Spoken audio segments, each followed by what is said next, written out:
Welcome to Bay Rats and Buoys with your host, Captain Gage. What's up, everybody? Welcome back to another episode of Bay Rats and Buoys. I'm your host, Captain Gage. This is episode number 30, season 2, brought to you in part by Sea-Tow Huntington. Are you a member? Visit seatow.com and join today. And the Long Island Fisherman, my favorite magazine to get in the mail, and Clicks Fueling. Visit clicksfueling.com. What's up, guys? Super excited to be sitting back on my boat. I've been down here for hours, prepared, ready to go. And you know what happens when you're in the marina? You get caught up into all these conversations with everybody down here. They all want to talk, and it's a great thing. I absolutely love my marina. And there's nothing better than, the camaraderie amongst a bunch of captains and fishermen, because that's really where the best intel lies of what depth water you're in, where they were, what they were using, what colors are working. And it's being in the mix of that. If you're not in the mix and you're not getting that intel, hopefully I bring some of it to you here on Bay Rats and Buoys. And I got to say, we have some really awesome, loyal listeners. And I try every week to get this podcast up by 6 o'clock. And again, it's 4:30. I've been down here for hours already, and I'm finally recording. It's Thursday, and I'll probably get it up a little late again. And I do apologize when I don't have it up by 6 o'clock. I'm trying to stick to that schedule and get back into the schedule here. But again, a lot of times it has to do, like, the wind just died down. I mean, I've switched directions twice of where I'm sitting on the boat. It has totally done a 180 on us. As far as what direction and how it was blowing. And now it seems like it's dying down as the cloud cover rolls in. But guys, the fishing is, so some days it's great, some days it's not so great, and some days it's like, holy cow, what happened? So that's this time of the year. And you got to find your windows to get out, because one day it's blowing, the next day you got to work and it's not blowing. So you really got to find those windows, shoot out, get your lines wet, and go fishing. That's just, that's my advice to you. Just get out there. And we try to go in all conditions. And we find, like when I went out last week. So last week I showed you videos and showed you pictures. Monday it was lights out. Monday we had a great fishing trip. Wednesday with my older son and his girlfriend. Great fishing trip. That was awesome. And then Thursday, another epic day with Kenny. So Kenny came on the boat, and me and him found some really nice sized fish. And we were catching 36-inch fish, and we were like, these are dinks, because we had caught some really nice sized fish. So when that happens, we're pretty jaded. We get a 35-inch fish, and we're like, 35, a little 35-inch fish. It's not. It's an awesome fish to catch, and it's a trophy probably for a lot of people. It's a great fish. And then Friday came around, and the fish had lockjaw. Everybody that was fishing out in the Long Island Sound in the area that we were in was marking them. They were seeing them. They were trolling. They were chunking. They were live lining. They were flutter spooning. They were throwing everything, and we were out there doing it too. And you would go over them. You would see them, but nobody was hooking into them. So they just, the rain happens, the water temperature fluctuates, the barometric pressure. There's all these things that come into play that we don't know about, and we may not realize, like 3 days prior to that, the bite was red hot and it was lights out. So why does it change? Well, obviously there's a science behind why it changes and why they're not feeding, and that can be frustrating to people. You go out the guy that went out on Friday that had only Friday to go fish, is seeing people posting pictures Monday, Tuesday, Wednesday, Thursday, catching really nice-sized bass. He goes out Friday, and the same body of fish is not chewing. So that can get frustrating, and I totally understand that. But like we all say, that's fishing. And I recently got a great email from a loyal listener, Gene, and I greatly appreciate you. And that email was awesome. And we shot a few text messages back and forth since then, because that's what I'll do, guys. If you reach out to me, we're going to communicate, and then we open up the line of communication. And we're going to talk about fishing and some stuff in the local area here. And he actually sent me a text message saying that he went out, and the intel that I had given him was spot on, that chartreuse, they were crushing it, and the gold flutter spoon was working. Well, that all changed. Yesterday's fishing trip that changed. So they were hitting white yesterday, and they weren't hitting chartreuse. And there was a big body of fish that moved in. I mean, it was epic to see. Everybody's taking pictures of their sonars and showing you the pictures because it was really nice to see some really big marks and some really big fish, and a whole lot of them stacked up where anybody that had a tandem rig on was doubling up, which I don't like to pull the tandem for that reason. You know, you catch two 35-inch fish and you're reeling in 70 inches of muscle that's fighting you and pulling drag off, and you think you got this 50-pounder and you pull it up and you got two fish. So we catch enough fish that we like to do the single mojos, and you know, and we have all different weights, and the ones that I pulled out today to show you the white and the chartreuse, because now I'm going to start showing you stuff, guys, the stuff that we're using and what's working. So you'll notice on your mojos when you're hitting the bottom, and these are ones that usually go in a tandem rig, or when we want to be lighter and on top. You can see these are 12-ounce, 10-ounce. These aren't the 16s and the 20s that get down to the bottom.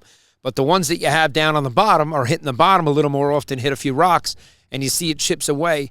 You can use chartreuse nail polish and just put nail polish on that and fix it up and make it look a lot better for your next trip.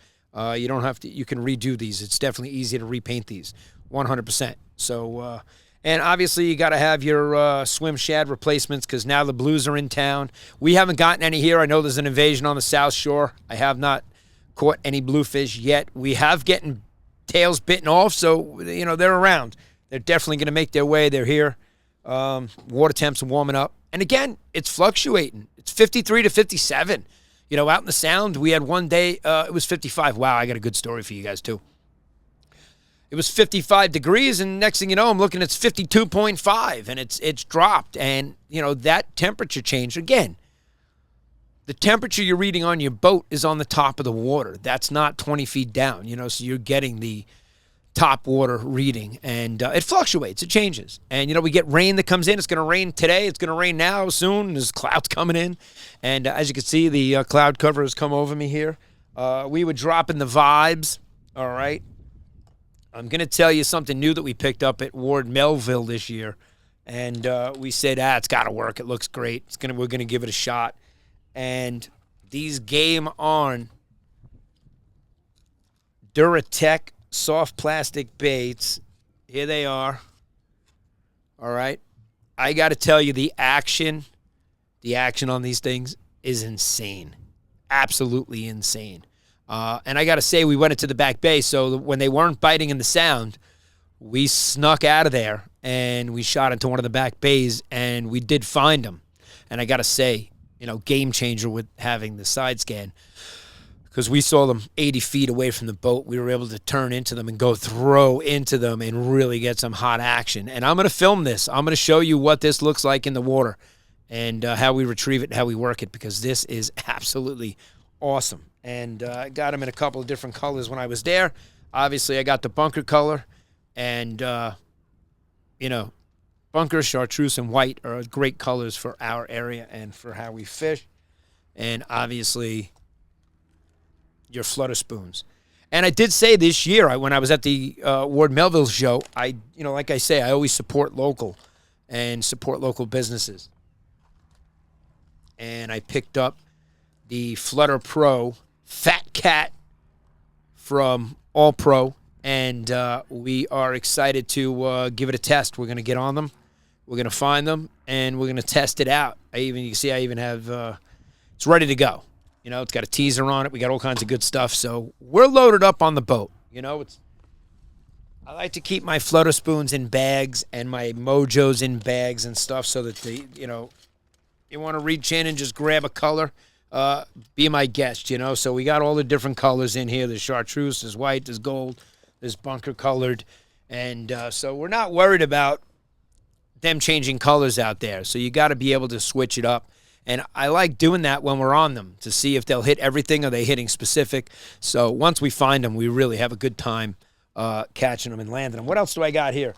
Yeah, so I mentioned about the mojos, and you can paint them, but, you know, you always got to have your replacements on board, because once the blues show up, if you are trolling, I'd be switching up to the floater spoon anyway, once I see the fish, you know. So we got bit off. We got a tail bit off this week, so Good chance. Good chance there's blues around. Somebody's going to start catching blues around here first. Somebody's got to do it. They're on the South Shore, and they're making their way. So that's a good sign. But guys are out fluking now, too. So Sunday. So I said I have a story for you. So I got a couple, actually. But we were out Sunday, and it rained, and everybody left. And we had the whole place to ourselves, which was great. But what happens when you're the only boat out there? And the DEC decides to troll on by? Well, guess what? They jumped on board Sunday, and they were on and off. They were looking in the wells. They didn't even know my live well was here under the seats. I actually had to say to them, you looked in everything but the live well so far. So I opened up the live well and showed them there's really nothing but a couple of cleaning supply bottles that were in there, and that we were out here tagging bass. So they were pretty excited about that. They wanted to see, one of the guys had never seen the tags that we use. So we showed them how we do it. And we showed them how we tag the fish and the cards that we fill out. And we get to name the fish. So a week ago, we were out there, and one of the local captains went by and passed us, bringing his boat around. And as he passed us, we doubled up. And we doubled up, and when we got the fish on board, we named the fish after the captain. So we come up with some fun names. We had one that we caught really, he was lip hooked so good, we called him Lippy. Then we had one that was real fat, and we were listening to Biggie Smalls on the boat, so we called him Biggie. And then we had another one that was real fat, so the only fat one we could think of bigger than Biggie, we named him Fat Albert. And then we had one that was real skinny. We called him Slim Shady. So you're noticing a music trend there. But, we come up with really fun names for the bass that we catch. And those names get submitted. So those names are not on the tag on the fish. So the fish doesn't swim around with a name on them. But basically you put the tag into the applicator and you remove a scale and boom, you punch it into him and that's it. You release him and he's gone. And so we've done that with, I want to say probably 15 to 17. I think we tagged like 17, 18 fish out of the ones that we were catching, maybe a little more. I'd have to pull out all the cards that I got to send in now. This was just in the last week. So we had a good week on the bass. And now everybody's out there. Sunday, like I said, we were out in the Sound, and there was an invasion. So we had an invasion in our area of boats from the west. And the prior week, I think it was Thursday, Soundbound Excel had come in, and they were trolling in the area. I think Thursday they were chunking in our area for bass. Me and Kenny had hooked up a couple of times passing by, and we didn't see them stacked up enough to really troll. So, I mean, to chunk and sit there and anchor up and chunk on them. But I didn't see any posts from them from that day. The following day was Friday, and you had Soundbound Excel came in, their red boat came in, and they were trolling back and forth, and that was the day that there was no bite. I mean, that's the day the bite had shut down. So we didn't see any nets going down. And again, we're all looking around. We're all talking. So there's 3 or 4 captains out there. We're all communicating with each other. And, hey, we see them over here. Hey, they're stacked up over here. We're throwing everything at them, and it's, they're not chewing. So that was the word that was going around. That was Friday. Then on Sunday, you had Never Enough, Speed Current, Soundbound, and there were a couple that came in. And there were like 4 or 5 boats that came in from Queens, Bronx, New Rochelle, City Island, and they all came in porgy fishing right off of the Sound there. And I mean, the porgy bite is, that's this time of the year. Fluking was opening day on Sunday. So a lot of guys that came in today were talking that they were in the shallow waters, fluke fishing, and they were getting nothing but shorts. So you're going to get that this time of the year. Listen, everybody's going to get out there and get on their first few keepers and get it and grab them. And you're going to want to be in the shallower water this time of the year. I mean, I'm waiting for the water temperature to kick up a few more degrees, and I will actually go spearfishing along the shoreline in 5 to 7 feet of water. And then once the water temperature heats up, that's when the fluke take off and they go to deeper water. They're just like me and you. When it gets hot out, we want to go into the air conditioning. Well, same thing for them. When the water temperature gets to a certain degree, they want to go into cooler water, so they move out into the deeper water. And so you got fluke fishing now. That season started Sunday. And you got porgy fishing. Guys are out there stocking up on their scup. And you got guys like me that are out there targeting the bass. So we're pretty excited that fishing's really ramped up, And again, I always say this, April and May, you got windows to get out. May is an iffy month. I always told people that, if you get 2 weeks in May that you can go fishing and you were able to get out on those days, you had a great month, because the weather is just, it's May weather. It's April showers, bring May flowers. And I got to say, we're probably a few weeks behind schedule as far as that water temperature is concerned. So you got to put that into play and take that into effect. But back to some of the loyal listeners here. And I showed you some of the gear that we're using. Let's see if there's anything else on my handy cooler here that I'm sitting on. I've switched spots already a few times today based on, so I've shown you guys during the wintertime from the studio the Nomads. And when we're using the flutter spoons, I love to throw the Nomads out there because a lot of times you'll see the currents ripping and it's taking your spoon, off on a slope that you're not too happy with, you know what I mean? And you're pulling up some sort of shell from the bottom because you got down there and you're sitting at a wrong angle and you go to bring it in and you grab something. That happens a lot. And when that's happening, that's when I'll switch tactics and I'll switch up to a Nomad. And we got them in a bunch of different sizes, but this is... And the blues can hit this. Look at this BKK hook. The minute you touch it, it sticks to your finger. I love the BKK hooks. I really do. So you got them in bunker color. They got them in ghost white. And I also use... Oh, might have dropped it here. If it dropped down, you're not going to see that one. It's gone. It's bye-bye. I tried. So, yeah, there's a couple of different colors of these. And then we got the squid. So on the other side here, and again, I take care of my gear. I like to keep everything in cases, keep the hooks nice. Same thing with the flutter spoons. You throw them on the rack on your boat, and, before you know it, we got rusted hooks. So I try to keep that from happening. When we get back, we do rinse everything and put stuff away. And so the squid, these things are incredible. And Squid Treks, Nomad. So we like the Nomad brand. Maybe we'll reach out. Maybe we should talk sponsorship and show them some cool videos and how we use them and how they work. You control these too if you wanted to pull them behind the boat. We don't. I use these specifically to drop down into the stacks of fish when we get on them, and they get crushed. And like I said, those BKK hooks, nice single hooks, easy to get out, which is what I like because we're tagging and releasing all the fish. So we're not out here killing everything, which is a good thing, and that's why the tournament this year, tagging and bragging, which is what I told the DEC. I told them on the boat, I said, I'm hosting a striped bass tournament for my podcast, and the tagline to the tournament is tagging and bragging because they saw, the applicator, the fish tags, the tags were out. We had no bass on the boat, 0, yet we caught. So we caught a ton of slots this year. We really did. And, so let's take that into account. Granted, we're catching 38s and 40s and overs and big fish too, and big fat ones. These fish are feeding the bait. So with the side scan now, what I get to see is the schools of bunker and, when they're down. A lot of guys, you just get to see that cloud on your sonar, but now I actually get to see the individual fish with the new electronics, and it's definitely a game changer. It's easier to turn into stuff and find stuff, even to snag some stuff if you want a live line while we're there. So it's kind of cool. It really is. Game changer for sure. And pretty excited about it.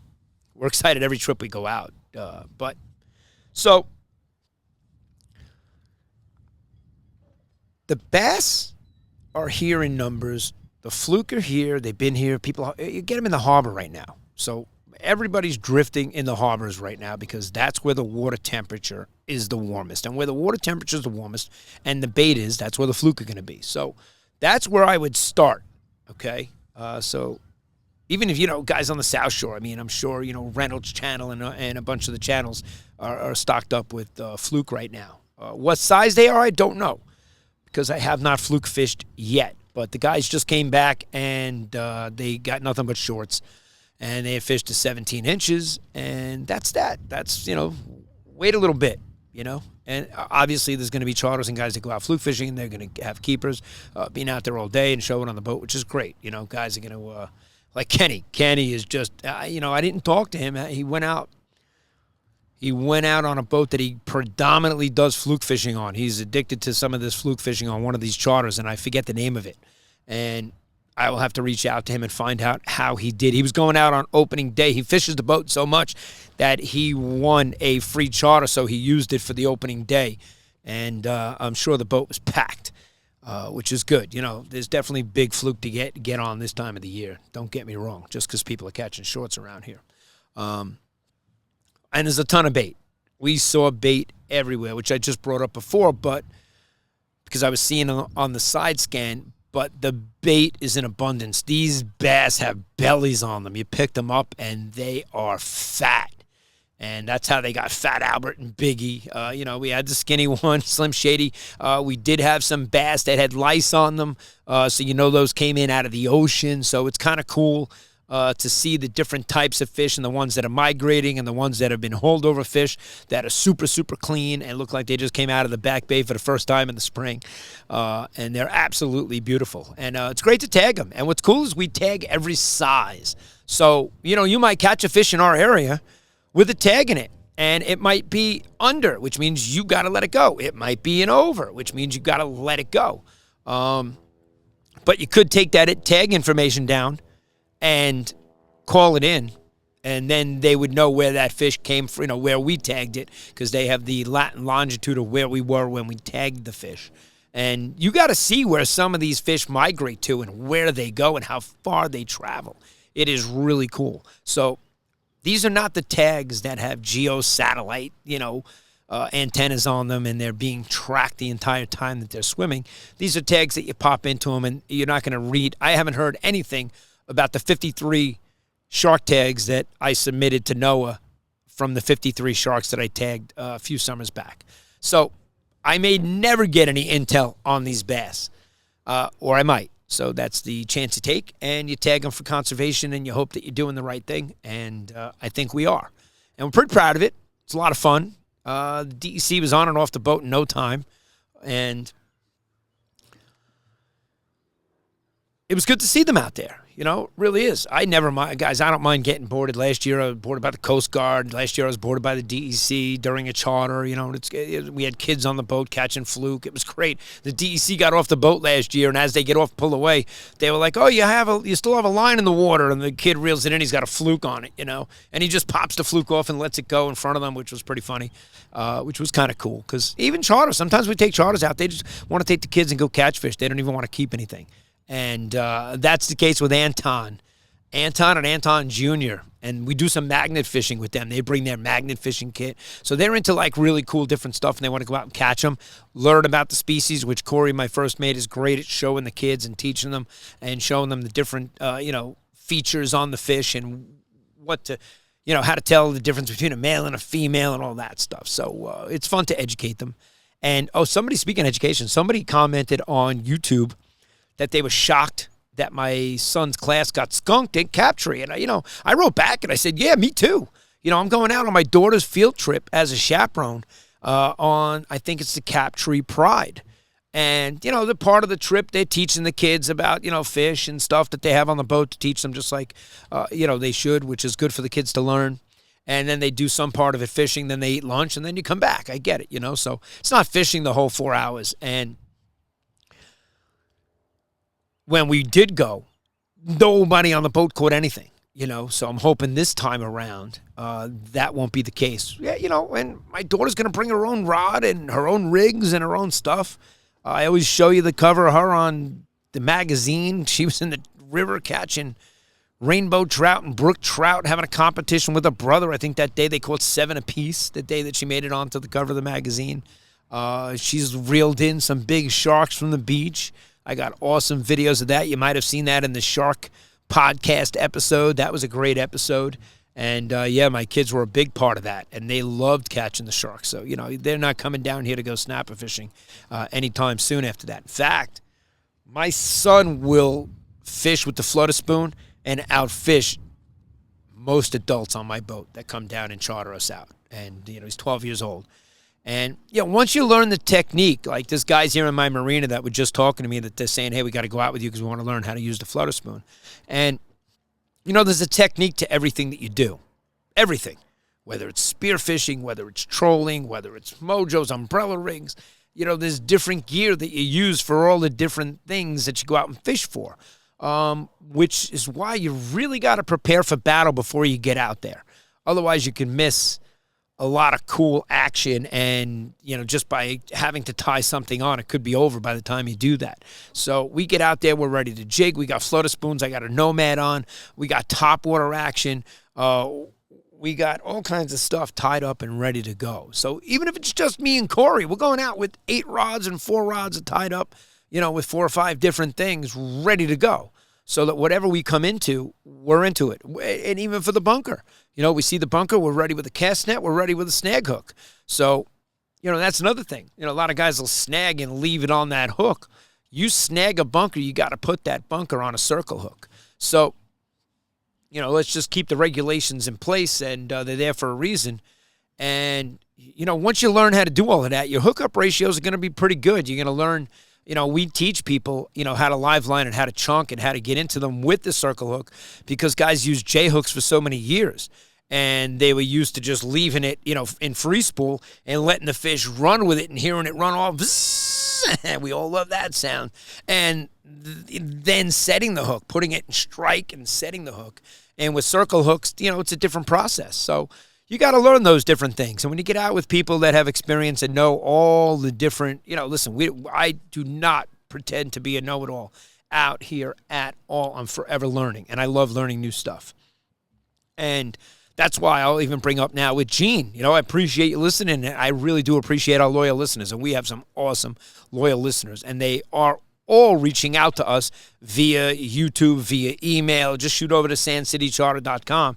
You can fill out the form and shoot it over to me, or my number's there. You guys can just shoot me a text. I have no problem with that. The Facebook messages, I get a gazillion of them, so I have to really sort through them to weed out all the ads that I get and all the people that are just reaching out to sell me knives and shirts and hats and everything else in the world. That happens because you're a charter business and you're online, or you have a podcast and you're online. So you're a little more, you're out there, you're more exposed. So the number is a little easy. You can get me on the text, you can get me on the email, you can hit sandcitycharter.com, fill out a form. And speaking of filling out stuff, but let me get back to Gene first. So Gene sent me an email. It was an awesome email. And then he shot me a text saying that the numbers were spot on. But in the email, he wrote what he was avid at, what he was good at. And it was great to hear. And so there's guys out there doing a lot of the same stuff that we're doing, but they use different things. A lot of guys get out there, they may not know how to use a mojo or a parachute and know the different depths and how to get it and what size you should be using, whether you're using, you're throwing down the 10 ounce, at what speed you're going at, that you're hitting the bottom, or you're throwing the 16 ounce. So you got to know the different weights, the different speeds. Are you pulling wire, or are you there's the Nomad I was trying to show you guys. It just dropped out of the mojos. Are you working with braid and you're pulling the mojos on braid? Are you pulling wire the whole time? Are you raking it? There's so many techniques and different things to do out there. So this is the other Nomad. And again, the BKK hook got right in my finger. I almost can hold it just by touching it. And, this thing crushes it. So, Nomad. It's very durable. If you had this in your hand right now, it's heavy. This is 5 ounces. And this gets down as opposed to that flutter spoon that flutters down and slopes out and gets away from the boat and drags something off the bottom. This gets down and boom, you're coming right back up off the bottom, and it goes, and it vibes. You're going to feel your whole rod shake as it comes back up, and it goes, and it shakes like a fish. And man, can I tell you that these things get hammered. And the squid ones too. So great time of the year to use them. You get out there on a stack of fish and you don't want to float a spoon, you can grab yourself some of the vibes. It's just something I'm showing you and I'm recommending. Something I use and it works, and I'm showing it to you. So now I get no monetary benefit from Nomad Design. I have no reason to show that to you, just like I have no reason to show you All Pro or any of the other floater spoons here, Nichols Lures. So either one. I have no monetary benefit to show you either one. I'm just showing you what we use and telling you that it works. So you can get out there and use your own, try your own colors, try it yourself, and pick up whichever ones you like to use, that's for sure. And that's it, man. The clouds broke. They're splitting. They're splitting my area right now, so I'm back sitting in the sun. Episode 30 on the boat. Very excited. And I can't wait to get out there this weekend again, And we got charters running. And during the week we have a couple of days open. If anybody wants to get out there, the weekdays are the best. And we're very flexible. So when when it's going to rain or the wind comes in and we don't know, you booked it 2 weeks ago and all of a sudden, the day that you had booked is not going to be the greatest. We're very flexible at rescheduling and moving it. And I'm real good at trying to pick the tides that are working, because me and Corey will go out there and get out there at low tide. We will fish until high tide, fish the entire flood, and then we're going to fish the entire ebb back to low tide. And, we're just looking to see what's happening, what techniques were working best, what was the wind direction. So all that goes into the captain's log, and it helps you get on fish each time you go out there. But again, guys, the fish are swimming. They're moving. They're on the move. They're leaving. They're coming and they're going and they're chasing bait. So I tell everybody, you find the bait, you find the fish. And, there's a lot of smaller birds out there. We call them the water chickens. And, they're hitting the top water and they're, snagging the rain bait that's out there. So you see that. You go over, you look at it, and there's no fish under them, and it's just birds working on bait. You're going to get that, and a lot of guys get fooled by that. Sometimes I see 4 or 5 boats, chasing and throwing into it, and there's really not much there. If you don't see them, if you don't see fish under them in the area, if you're not seeing any tail splashing, you want to look around and actually start to find some fish stacked up. And I have some friends that they post videos and stuff on Facebook and Instagram, and they show you the sonar. They'll show you the fish stacked up, and you see fat fish, these are big fish. And, we'll get into an episode where we'll teach you how to, read that and how to know what kind of fish and what's off to the side and what they look like on the sonar and what you're seeing. Because you might not be seeing bass. You might be seeing weak fish. You might be seeing bluefish. So now with the newer technology, we're actually seeing them a lot better than we were with the 22-year-old sonar from the low rants that we had on the boat. And look, when things aren't broke, you don't fix it. You use it, you could use it. I said in a lot of episodes, I can get out there with zero electronics and catch and find fish. Just knowing the area. So we're using my phone, using Navionics on my phone, I can get out there and find fish in almost any area. And I'm that confident. And I'm not even being cocky about it. It's just you start to learn, where the fish are going to be and really look for the bait, look for the swirls. And I always say find the bait. You find the fish. And we love finding the fish this time of the year. It's a ton of fun, and I don't think there's anything more fun than talking to the guys down here in my marina. We have an absolute blast. And, just Kevin, Joe, and Chris that were standing here by my boat right now and talking to Frank, the generations of fishing down here, it's, guys that are fishing 3 decades. And it's great to see younger guys come in like Teddy and his friends, just getting into it and learning. And, they're hardcore. They're going out on windy, snotty days, and that's how you learn. You got to get out there and give it a try. If you're not getting a line wet, you're not catching fish, then you just got to get out there and do it. And guys are posting some big pictures west of us. There's definitely some big fish. The 40-pounders are here. The 40-pounders are here. So if you want to get out and catch some fish, head on over to sandcitycharter.com. And don't forget to sign up for the Bay Rats and Buoys first annual Striped Bass Invitational going down Sunday, June 22nd. As we get closer now, the registrations are really going to start to pour in. And I know that we said the first 25 people that do register are going to get the tournament bucket. That still stands. And I know there are still buckets available, so if you guys want to get over there to stripedbassinvitational.com to sign up, now's the time. We do have a full-page ad in the Fisherman Magazine that came out this month, so we're getting a lot of calls and people calling, asking questions, and from all over the place, guys. We originally started this tournament just to do something local, shotgun start at a Huntington lighthouse, and I tell you, the response is fantastic, and the captains that are calling up and asking questions, we love it. You know, it's awesome, and there's a vibe happening. There's a buzz here. People are telling me they're going to win, and they're trash talking already, and that's just a ton of fun. It really is. And again, now it's that time of the year. I got to make my way around to the tackle shops. I got to drop off some gear. I got to get some stuff done, but you can see I'm pretty stocked up for the as far as the equipment that we have. I don't really need much. It's a matter of just getting the gear in order. Sometimes respooling stuff, you know, and staying on top of things. You know, rinsing stuff down when you get back is very important. We rinse all our rods. We rinse the reels. We rinse everything down. Salt water is abusive to everything. We rinse the boat. We do it all. I even rinse my grundins down. I mean, you know how salty that gets. You get a little spray on you and forget about it. You get back and you're covered in white salt sometimes, and that's part of fishing. And you got blood on the boat. You got all kinds of stuff. So we love it. We love this time of the year. You want to come out fishing, head on to sandcitycharter.com. Be happy to get you out.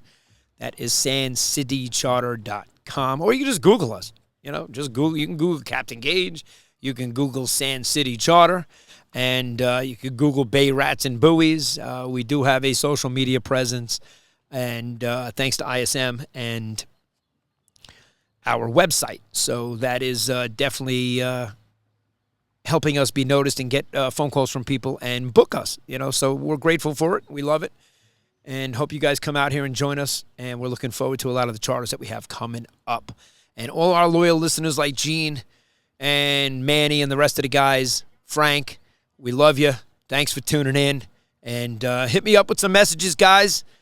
Got to get in on the intel, and we'll help share some of that and get you out there on some fish, you know what I mean? So switch up the colors. Look forward to hear how you guys are doing out there, what's working best for you. Let us know. Hit us up in the comments. And wishing everybody bent rods, tight lines, and looking forward to seeing you out on the water. Bay Rats and Buoys episode 30 on the boat is in the books. Captain Gage signing out. See you guys next time. Bay Rats and Buoys presents Long Island's hottest new striped bass tournament. Our first annual Striped Bass Invitational. Going down in the Long Island Sound. Sunday, June 22nd, 2025. Shotgun start at 7:30 a.m. just north of the Huntington Lighthouse. 4 categories with first, second, and third place. Grand prize for the longest striped bass division thanks to J&M Seafood. The first 25 boats to register will receive our tournament bucket loaded with sponsors' products. Compete for conservation in our tagging division. Catch and release format. Sponsorship opportunities are available. Sponsor the passion. Fuel the competition.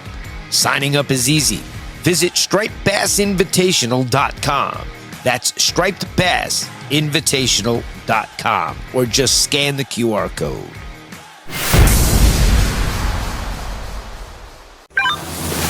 Thanks for listening to this episode of Bay Rats and Buoys. Be sure to visit sandcitycharter.com and follow Captain Gage on all our social media channels.